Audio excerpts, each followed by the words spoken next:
Hello everyone, welcome to Flipped Academy. Flipped Academy में आपका बहुत बहुत स्वागत है। आशा करता हूँ आप सभी लोग बहुत अच्छे होंगे। तो हम पढ़ रहे हैं इंडियन ज्योग्राफी, और इंडियन ज्योग्राफी के अंदर जो हमने सबसे पहले स्टार्ट किया था वो किया था भारत का सामान्य परिचय से।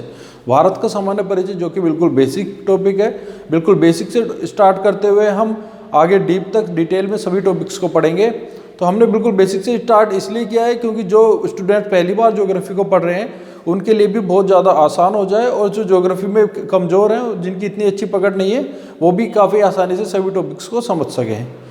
तो हम इसी बात को ध्यान में रखते हुए सभी टॉपिक्स को बिल्कुल बेसिक से और बिल्कुल जीरो से स्टार्ट करते हुए और काफ़ी डीप तक, काफ़ी डिटेल तक पढ़ते जाएंगे। तो पहला जो हमारा टॉपिक था भारत का सामान्य परिचय, उसमें अब तक हमने पढ़ लिया है कि भारत की विश्व में क्या स्थिति है, भारत का कौन सा स्थान है, जनसंख्या के आधार पर देखा जाए तो भारत विश्व में कौन सा स्थान रखता है, और अगर क्षेत्रफल के आधार पर देखा जाए तो भारत विश्व में कौन सा स्थान रखता है, ये हमने ऑलरेडी देख लिया है।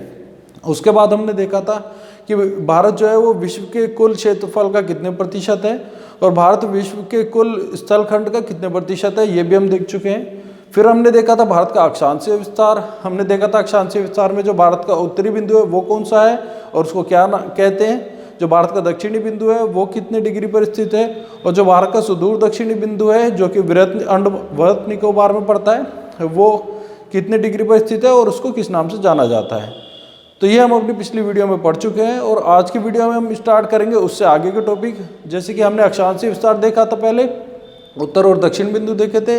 इसी तरह आज हम देखेंगे भारत का देशांतरीय विस्तार, और देशांतरीय विस्तार में हम देखेंगे भारत के पूर्वी और पश्चिमी बिंदु के बारे में। तो चलिए स्टार्ट करते हैं। तो जिस तरह से हमने जो अक्षांशीय विस्तार में उत्तर दक्षिण देखे थे, तो देशांतरीय में हमारे दो बिंदु हो जाएंगे। एक तो हो जाएगा पूर्वी बिंदु, और दूसरा हो जाएगा पश्चिमी बिंदु।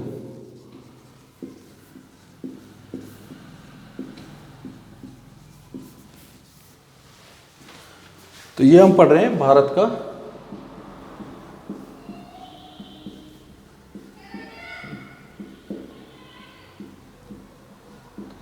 देशांतरीय विस्तार।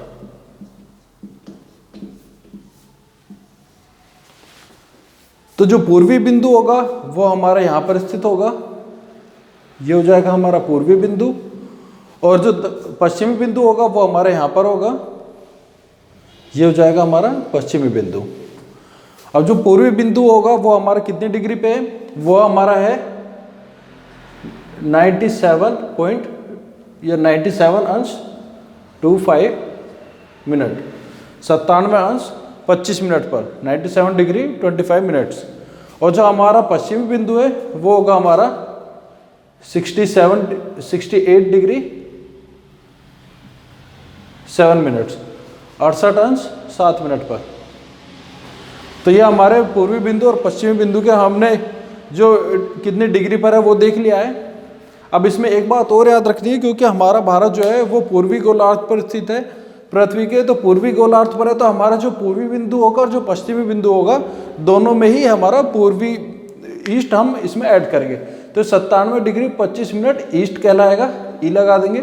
और ये हमारा बेशक भारत के पश्चिम में है, पर अगर गोलार्ध देखा जाए तो गोलार्ध पूर्वी होगा, तो इसलिए इसको भी हम 68 डिग्री 7 मिनट ईस्ट लिखेंगे।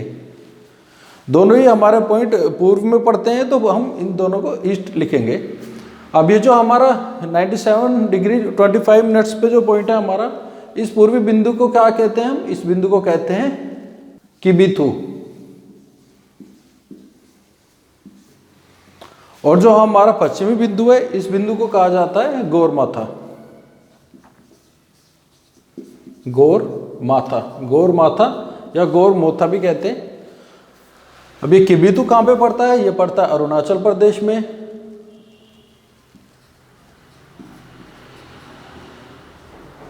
और ये गौरमाथा कहाँ पड़ता है, ये पड़ता है गुजरात में।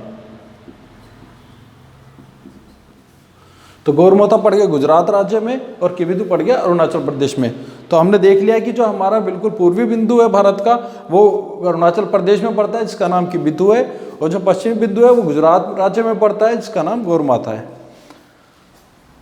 तो यहाँ तक हमने देख लिया। अब हमें एक चीज़ और देखनी है कि हमारा पूर्वी बिंदु और पश्चिमी बिंदु के बीच में समय अंतराल कितना है। कई बार क्वेश्चन पूछ लिया जाता है कि भारत के पूर्वी बिंदु से पश्चिमी बिंदु जो है उसके बीच में कितना समय अंतराल है।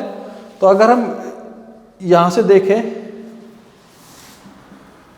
यहाँ तक, तो हमारे टोटल ये कितना मिनट का टाइम आएगा वो हमें चेक करना है। तो उसमें हम 97.25 में से 68.7 माइनस कर देंगे तो हमारे कितने अंश है वो निकल जाएंगे। तो हम ये माइनस कर देते हैं 97 अंश 25 मिनट माइनस 68 अंश 7 मिनट, तो हमारा आ जाएगा लगभग 29-30 डिग्री के करीब आ जाएगा। 30 अंश का डिफरेंस हमारा इनमें आएगा। तो मतलब हमारा टोटल भारत का विस्तार 30 अंश है, मतलब 30 डिग्री तक भारत का विस्तार है। अब जैसे कि हमको पता है कि पृथ्वी पूरा एक चक्कर लगाने में अपने अक्ष पर 24 घंटे का समय लेती है, तो 24 घंटे का समय लेती है और पूरा चक्कर लगाने में टोटल कितनी डिग्री घूमती है, वो घूमती है 360 डिग्री, 360 डिग्री। तो अगर हम इस तरह से लिखें कि 24 घंटे में 360 डिग्री घूमती है, तो हमारे ये पता चल जाएगा हमें कि एक डिग्री घूमने में कितना समय लेती है। और अगर हम 24 घंटे में 360 डिग्री घूमती है, अगर हम इसमें मिनट निकालने हो तो हम 60 से मल्टीप्लाई कर देंगे। अब इसको अगर हम सॉल्व करते हैं तो हमें पता चल जाएगा कि हमारा 1 डिग्री घूमने में कितना समय पृथ्वी को लगता है। तो हम इसको सॉल्व कर लेते हैं। तो हमारा ये आ जाएगा 4 मिनट। मतलब कि हमें पता चल गया कि हमारा पृथ्वी 1 डिग्री घूमने में 4 मिनट का समय लेती है। और यहाँ पे हमारे भारत का विस्तार कितना है, ये 30 डिग्री है। तो हमें अगर निकालना है पूरे भारत को घूमने में कितना समय लगेगा, तो ये लगेगा 30 × 4, तो ये आ गया 120 मिनट। 120 मिनट या फिर 2 घंटे। तो हमारे भारत के पूर्वी बिंदु से दक्षिण बिंदु तक पृथ्वी को घूमने में पूरा 2 घंटे का समय लगता है।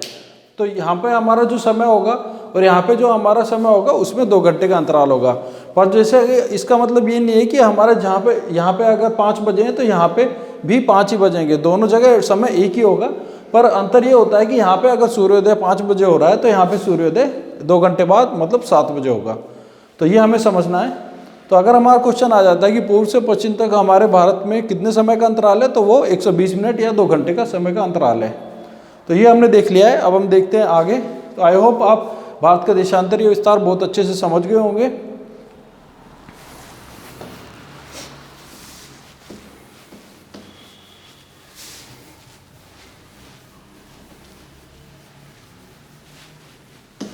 अब हम देख लेते हैं भारत का किलोमीटर में कितना विस्तार है, पूर्व से पश्चिम और उत्तर से दक्षिण। तो हमें ये देखना है।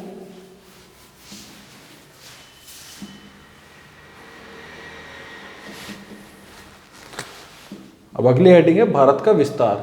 तो भारत का अगर पूर्व से पश्चिम देखा जाए तो पूर्व से पश्चिम जो विस्तार होगा ये होगा 2933 किलोमीटर। और अगर देखा जाए जो उत्तर से दक्षिण विस्तार होगा ये होगा हमारा 3214 किलोमीटर। तो 3214 तो उत्तर से दक्षिण हो गया और पूर्व से पश्चिम हो गया 2933 किलोमीटर। तो ये भी हम नोट कर लेंगे। अब इसके बाद हमारा जो अगली हेडिंग है वो है भारत के पड़ोसी देश। भारत के पड़ोसी देश।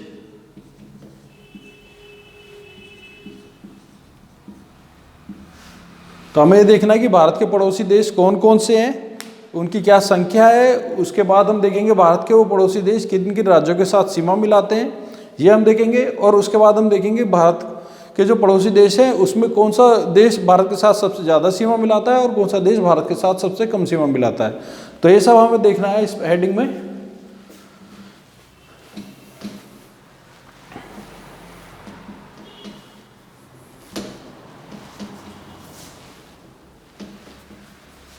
तो जो भारत के पड़ोसी देशों की संख्या है, अगर संख्या देखें हम तो इनकी संख्या है 7। तो ये 7 देश हैं जो भारत के साथ सीमा मिलाते हैं, स्थल से सीमा मिलाते हैं। अब इसमें जो सबसे पहले नंबर पर आ जाएगा वो आ जाएगा बांग्लादेश। जो दूसरे नंबर पे आ जाएगा वो आ जाएगा चीन। तीसरे नंबर पे पाकिस्तान। चौथे नंबर पे आ जाएगा नेपाल। पांचवें नंबर पे आ जाएगा म्यांमार। छठे नंबर पे आ जाएगा भूटान। सातवें नंबर पे आ जाएगा अफगानिस्तान। तो ये 7 देश हैं जो भारत के साथ सीमा मिलाते हैं, और इनको मैंने लिखा भी क्रम में। जो सबसे ज़्यादा सीमा मिलाता है भारत के साथ वो बांग्लादेश है, उसके बाद चीन, और फिर पाकिस्तान, नेपाल, म्यांमार, भूटान, और जो भारत के साथ सबसे छोटी सीमा मिलाता है वो है अफगानिस्तान। तो इनको एक बार मैप के जरिए हम देख लेते हैं। तो जो इधर आ जाएगा पाकिस्तान, यहाँ ऊपर आ जाएगा अफगानिस्तान,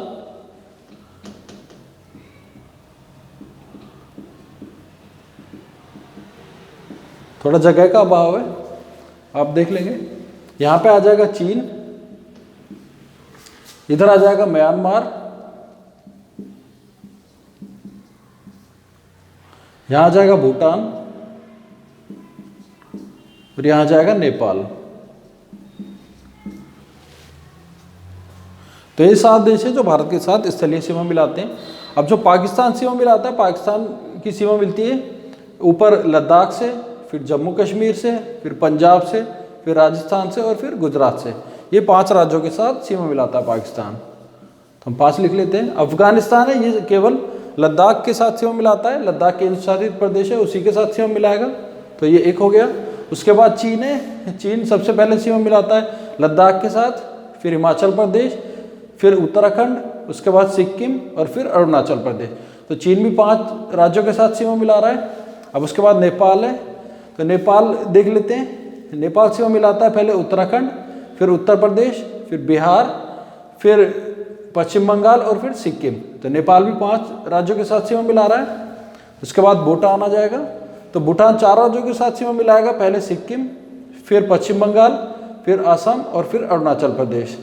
तो भूटान 4 राज्यों के साथ सीमा मिला रहा है। ऐसे ही म्यांमार है, म्यांमार भी 4 राज्यों के साथ सीमा मिलाता है, तो उसमें सबसे ऊपर आ जाएगा आपका अरुणाचल प्रदेश, फिर नागालैंड, फिर मणिपुर, और फिर मिजोरम। तो इस तरह से म्यांमार भी 4 राज्यों के साथ सीमा मिलाता है।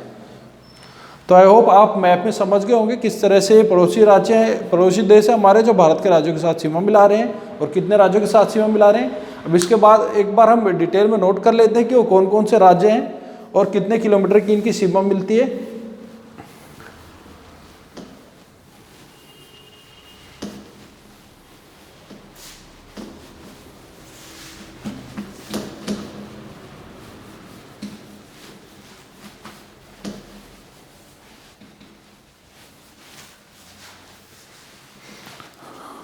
तो एक तरफ मैं लिख लेता हूं पड़ोसी देश,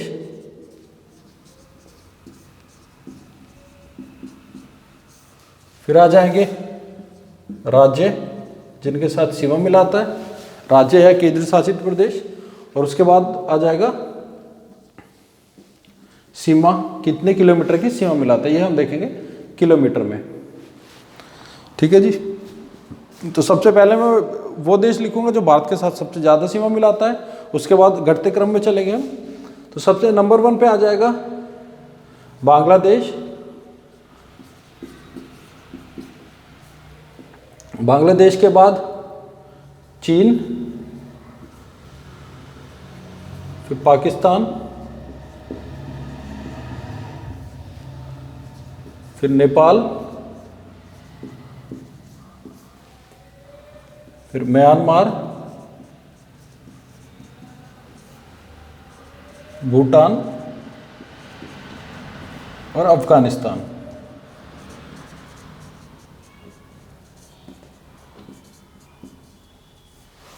तो ये 7 राज्य हैं। इसमें हमने देखा था कि बांग्लादेश 5 राज्यों के साथ सीमा मिला रहा है, चीन भी 5 राज्यों के साथ सीमा मिलाता है, पाकिस्तान भी 5 राज्यों के साथ सीमा मिलाता है, नेपाल भी 5 राज्यों के साथ सीमा मिलाता है, म्यांमार और भूटान 4 राज्यों के साथ सीमा मिलाते हैं, और जो अफगानिस्तान है वो एक केंद्र शासित प्रदेश के साथ सीमा मिलाता है। अब इनके नाम भी हम नोट कर लेते हैं। तो बांग्लादेश जो सीमा मिलाता है उसमें सबसे पहले आ जाएगा पश्चिम बंगाल, उसके बाद असम, फिर मेघालय, फिर त्रिपुरा और फिर मिजोरम। तो ये 5 राज्य हैं जिनके साथ बांग्लादेश सीमा मिलाता है। उसके बाद चीन देख लेते हैं। तो चीन की सीमा मिलती है लद्दाख से, फिर हिमाचल प्रदेश,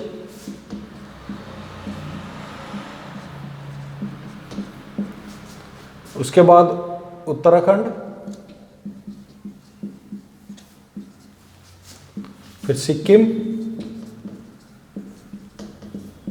और फिर अरुणाचल प्रदेश।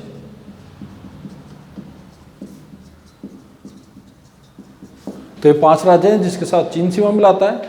अब देख लेते हैं पाकिस्तान। तो पाकिस्तान की सीमा मिलती है पहले लद्दाख से, फिर जम्मू कश्मीर, उसके बाद पंजाब, फिर राजस्थान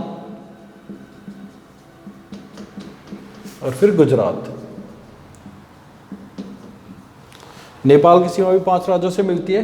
पहले आ जाएगा उत्तराखंड, उसके बाद उत्तर प्रदेश, फिर बिहार, फिर पश्चिम बंगाल और फिर सिक्किम। तो इन 5 राज्यों के साथ नेपाल सीमा मिलाता है। अब म्यांमार किसके साथ मिलाता है सीमा? तो पहले आ जाएगा अरुणाचल प्रदेश,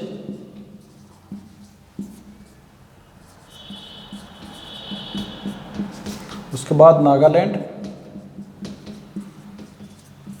फिर मणिपुर, मिजोरम। भूटान भी 4 राज्यों के साथ सीमा मिलाता है। सिक्किम, पश्चिम बंगाल, असम और अरुणाचल प्रदेश।